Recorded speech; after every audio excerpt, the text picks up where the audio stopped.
Welcome! If you are a Garp fan, we have some crazy news for you. This video is going to be the video you have been waiting for because we finally get to see in these 1080 spoilers that I have for you today, the fist in action. We get to see Garp, the man, the myth, the legend, one of my favorite characters in the entire series, a man I have anticipated seeing what he is capable of more than I have anticipated Shanks, because the man is just that funny, and I just very much appreciate his existence in the series. He's just awesome, okay? I don't care what you say. He is one of the only Marines that I actually like. Okay? And I know he's Luffy's grandfather, and I know I could be a little biased here, but at the same time, this chapter just gave me a perfection, okay? And I totally fucked that up. I don't care. Let's go ahead and hop right into these spoilers. But before we do, my name is Richard, this is my wife Claire, hello, and we're One Piece of a Dream. Let's get right into these 1080 spoilers. The chapter is titled The Legendary Hero, as you assume, because Garp is a legend. Pretty accurate. Exactly accurate.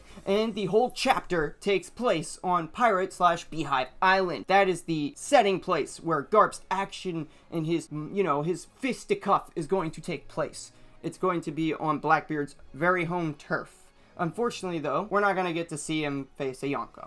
But don't be disappointed, because what we do see is just as good. Well, not just, it's pretty close. But first of all, as you probably figure, it's Sword versus the Blackbeard Pirates. Ooh. Garp has finally touched down on Beehive. We assumed that he may meet Blackbeard somewhere at sea on accident or something like that, and everybody was saying, oh, Blackbeard's gonna kill Garp. No, Blackbeard's not killing Garp. He's not even there. No. So it's Sword versus the Blackbeard Pirates, and the Blackbeard Pirates that are present are Shiryu of the Rain, Vasco Shot, Pizarro, and San Juan Wolf. They are all Devil Fruit users. They have some weird names. Yeah, as you probably figured, they are indeed Devil Fruit users. If you are on Blackbeard's Crew, obviously you are a Devil Fruit user, because if you don't currently have one, Blackbeard will acquire you one for you. It seems like a requirement to have a Devil Fruit to be on Blackbeard's Crew. Now, Valo Pizarro has the Island Fruit, which he can control the island with. San Juan Wolf has the Inflated Fruit, and Vasco Shot, this is just, I don't even know how to, he has the Liquor Fruit, okay? What the does drunk, that do? of course the drunk has the Liquor Fruit. I don't know, maybe it gives him the ability to use the drunken fist real well. Who the hell knows? I don't know. What's he gonna do? Spawn booze?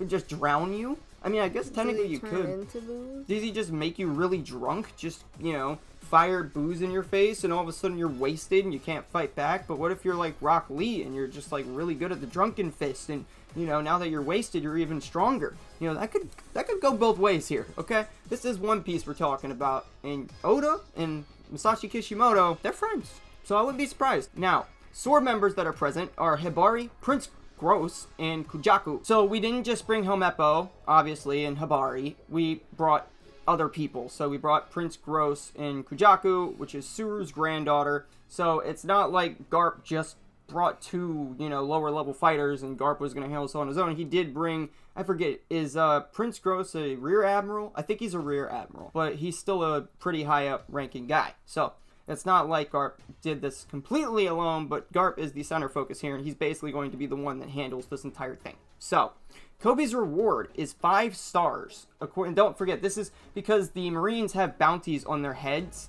and the bounties, apparently the stars correlate with a berry value, and these bounties were basically given out by Crocodile, Mihawk, and Buggy's organization, Cross Guild. So if you catch one of these Marines, you're supposed to turn it into Cross Guild.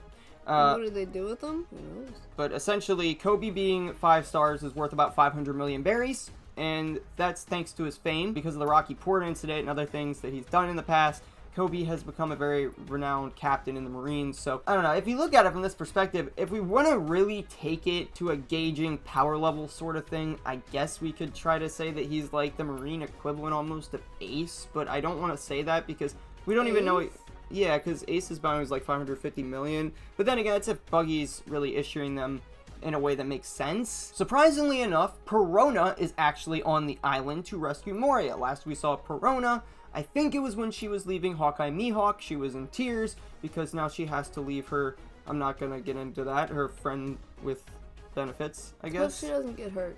Yeah, she'll probably be okay. I'm pretty sure Gecko Moria is no longer among the living. Yeah, so I don't know why she thinks it's a good idea. I mean, I know why. She doesn't know he's dead. Because she thinks he's alive. Yeah, but she's probably going to learn real quick that Blackbeard probably did do away with Moria. But maybe we're wrong. Maybe he's just a prisoner or something. And then after that, in a brief flashback, we see that Kurohige kidnapped Kobe to negotiate with the world government for Pirate Island to become an official recognized country under the government and basically be in the government's control. So they want protection from the government. And Kuzan explains that the government will not negotiate for someone from Sword. They just will not. Well, obviously, if he's in Sword, he's going to be against the, how you say, morals of the world government, what their overall goal is to achieve. He's going to be against how the Celestial Dragons behave and all that stuff. You know, clearly Sword is against the oppression. And does this mean that the world government knows about Sword? If they do know about Sword, does that mean that the people in Sword, they're not discharging them for why? Like, why wouldn't they just discharge them? Or does that mean that there's more to Sword than we actually know? Probably. Yeah, I would like to see an actual explanation to this, because so far it's a little bit weird that if the world government... First, I should really just point out, it specifically says Sword. So it doesn't say, you know, just, oh, they won't negotiate for a captain. They will not negotiate for somebody from Sword specifically. So, that being said, that's the reason they won't negotiate. So how would they know that? Like, first of all, it's a secret organization. How does the world government know? And if they do know, why are they not disbanding it or getting rid of the people that are in it? Are too many Marines in it and they would have to get rid of half of the Marines or more? Would it just hurt their fighting force too much? Or is it something else? Maybe Sword has other ulterior motives we don't know about. I can't imagine that, considering that Garp and Kobe are in it. I mean, it's really difficult to say. Maybe they just won't do it because Garp is very likely in Sword. And if he is in Sword, then that would mean that Garp being in control of that organization, he has too much leeway in, you know, just overall influence in the world and over the Marines in general. So they may not want to get rid of it because of that, because Garp might do some exposing or something along those lines. I don't know, but I really want to see Oda elaborate on this, because it specifically says Sword over Captain. And I can understand if they put Captain and we're like, yeah, they're not going to negotiate for a Captain. He's not like an Admiral or something. Of course they're not going to negotiate for that. He's too low ranking. But no, it's specifically Sword. So hopefully we get an answer there. Now, next we see the powers of Hibari, a sniper who uses Vegapunk weapons, so more Vegapunk tech. Prince Gross or Gross, they wrote it as Gross, so I think maybe they meant Gross. We're going to go Gross because I think it's spelled Grus in the manga, so Gross. So I'm guessing Gross is right, but he has the power of the Mud Fruit, and Kujaku, she has the power of the Whip Fruit, which is pretty hot. Pretty good fruit.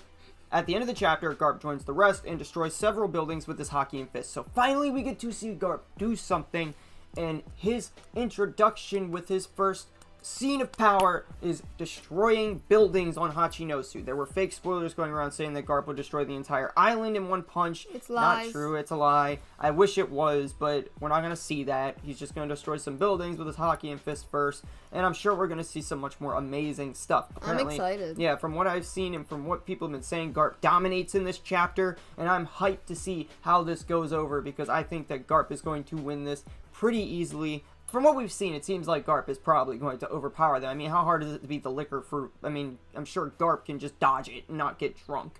Whatever. I mean, we'll see what happens. That's even what it does. Yeah, I think the big issue is going to be Shiryu of the Rain. And you know how, actually, hey, you know how Vaporeon has that acid armor move where it just turns into liquid? What if that's what it does?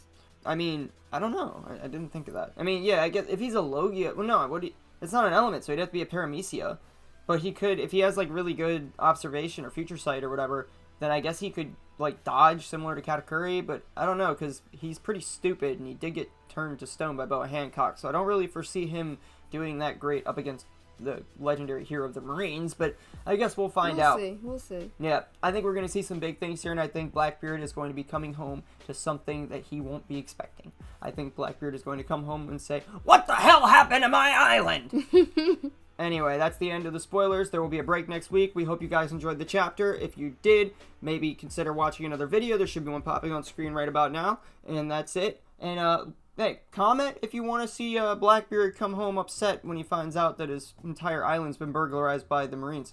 Well, Garp, specifically. And maybe, maybe Garp will still be waiting there with, with Kobe eating donuts. Who knows? Maybe we'll be setting another world record. Anyway, peace. Bye.